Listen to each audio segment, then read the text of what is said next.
Maraming points.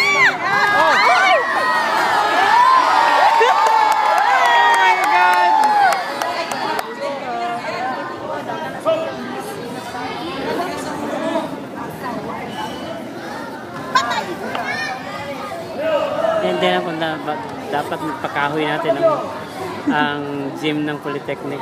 Hindi maganda semento to eh. Okay, nagamat nga nito. Kahit nakulang man yung mat. Hindi manipis ang mat nila sa kapal yung akin. Gano'ng kalaki sa'yo? Ganyan din pero makapal. Ilang hiwa? Eh malaki yung amin. Manipis mo ito ng mat. Kaya nga. Ano ba yan?